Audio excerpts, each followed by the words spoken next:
देखिए, उत्तर प्रदेश को जिलेवार कवर करने के क्रम में हम सबसे पहले उत्तर से ही स्टार्ट करते हैं। तो उत्तर प्रदेश को 18 मंडलों में विभक्त किया गया है। जो सबसे उत्तर वाला मंडल है वह है सहारनपुर मंडल।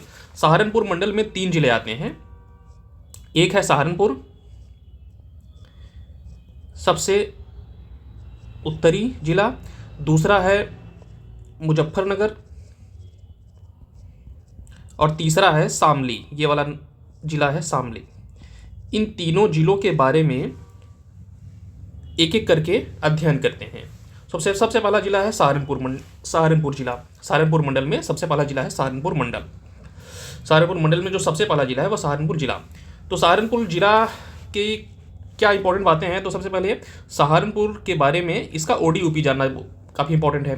तो इसका ओडीओपी है वुड क्राफ्ट, यानी लकड़ी के जो बने आइटम्स होते हैं वो इसका ओडीओपी है, वन डिस्ट्रिक्ट वन प्रोटेक्ट, जो कि उत्तर प्रदेश सरकार की एक बड़ी महत्वाकांक्षी परियोजना है।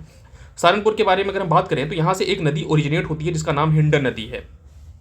यह हिंडन नदी सहारनपुर से ही ओरिजिनेट होती है और यह फाइनली यमुना नदी में मिल जाती है। यमुना नदी की सहायक नदी है। तो यह ओरिजिनेट जो होती है वो सहारनपुर से ही होती है। सहारनपुर में ज़्यादातर हिस्सा इसका सहारनपुर में ही फ्लो होता है।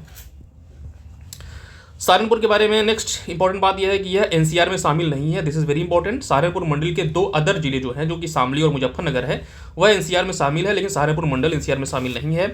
यहाँ के कुछ धार्मिक स्थलों की बात करें तो यहाँ पे माँ शाकंभरी देवी का मंदिर है और ये माँ शाकंभरी देवी के नाम पे एक मेला भी लगता है, जो कि सहारनपुर में ही लगता है, माँ शाकंभरी देवी का मेला, जो कि काफ़ी इंपॉर्टेंट है सहारनपुर के जिले के बारे में।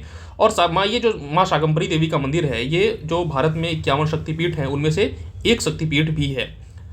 तो 51 शक्तिपीठ में एक शक्तिपीठ माँ शाकंभरी देवी का मंदिर भी है। अन्य मंदिरों की बात करें तो बाबा भूरादेव मंदिर है, 9 गजा पीर है, दारुल उलूम, जो कि 1866 में इसको इस्टेब्लिश किया गया था, हनफी का एक प्रसिद्ध केंद्र है। हनफी एक संप्रदाय है इस्लाम का, उसका प्रमुख केंद्र जो है वो दारुल उलूम यानी सहारनपुर में ही इस्टेब्लिश्ड है।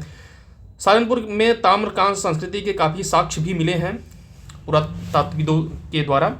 और सहारनपुर में 2 बहुत ही प्रसिद्ध स्थल हैं, जो है कि हुलास और बड़गांव। ये हुलास और बड़गांव सिंधु युगीन सभ्यता स्थल हैं।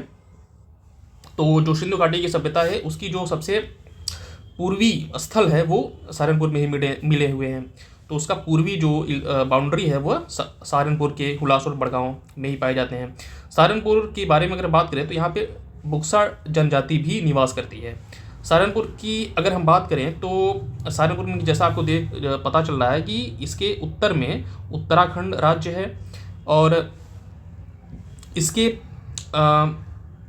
पश्चिम साइड में यहाँ पे हरियाणा राज्य है।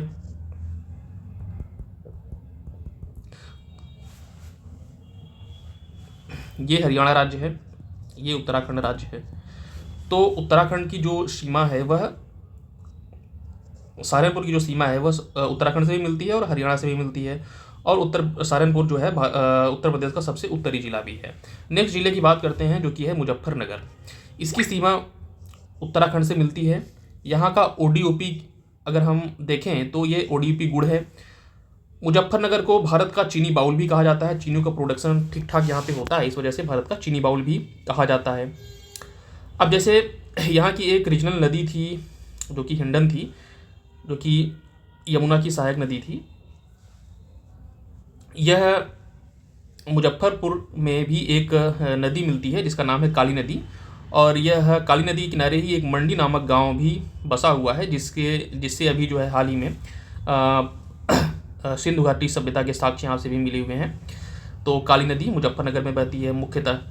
फिर यहाँ पे एक बहुत ही प्रसिद्ध शुक्रताल नामक प्रसिद्ध धार्मिक स्थल है, जिसके बारे में एक मिथक प्रचलित है कि यहाँ पे एक वटवृक्ष है और इस वटवृक्ष के नीचे ही शुक्रदेव नामक महर्षि ने राजा परीक्षित को भगवत कथा सुनाई थी। तो ये शुक्रताल जो है विश्व प्रसिद्ध स्थल यहाँ पे ही पाया जाता है। अन्य धार्मिक स्थलों की बात करें तो हनुमत धाम है और भैरव देवी मंदिर है, संस्कृत भवन मंदिर है। ये सारे धार्मिक स्थल मुजफ्फरनगर में ही हैं। और यहाँ पे फर्स्ट गौ अभ्यारण्य खोलने की घोषणा अभी हाल ही में यूपी सरकार के द्वारा की गई है। फिर मुजफ्फरनगर जो है वो हस्तिनापुर वन्य जीव अभ्यारण्य का कुछ हिस्सा मुजफ्फरनगर में पड़ता है। हस्तिनापुर वन्य जीव अभ्यारण्य उत्तर प्रदेश का सबसे लार्जेस्ट वन्यजीव अभ्यारण्य है, जिसका बहुत सारा भाग मुख्यतः मेरठ जिलों में पड़ता है, बट आसपास के जिले भी हस्तिनापुर वन्यजीव अभ्यारण्य में आते हैं, और उसमें से मुजफ्फरनगर का भी एक हिस्सा हस्तिनापुर वन्यजीव अभ्यारण्य में आता है। थर्ड जिले की बात करते हैं तो थर्ड जिला है शामली। शामली के बारे में इंपॉर्टेंट बात यह है कि यह उत्तर प्रदेश का सबसे पश्चिमी जिला है, सबसे पश्चिमी जिला। सबसे उत्तरी जिला तो सहारनपुर है, सबसे पश्चिमी जिला शामली है। शामली के बारे में यह इंपॉर्टेंट बात है कि यह एनसीआर में शामिल है। इसकी सीमा हरियाणा से लगती है। यमुना नदी शामली से मुख्यतः होकर के जाती है। शामली जो है 2011 में बना हुआ जिला है, यानी नया जिला है, और 2011 में बना था तो इसको प्रबुद्ध नगर के नाम से जाना जाता था। 2012 में इसका नाम बदल करके शामली कर दिया गया। ओडीओपी की बात करें तो यहाँ का ओडीओपी जो है वह लौह कला है, यानी लौह से निर्मित बहुत सारी चीज़ें यहाँ पे बनाई जाती हैं। स्थल की बात करें, कुछ प्रमुख इंपॉर्टेंट स्थल तो हनुमत टीला यहाँ प्रसिद्ध है, जैन मंदिर जलालाबाद का काफ़ी प्रसिद्ध है, और कर्ण का तालाब यहाँ का प्रसिद्ध है। तो ये पूरा था सहारनपुर मंडल। अब हम अगले वीडियो में नेक्स्ट मंडल की बात करेंगे।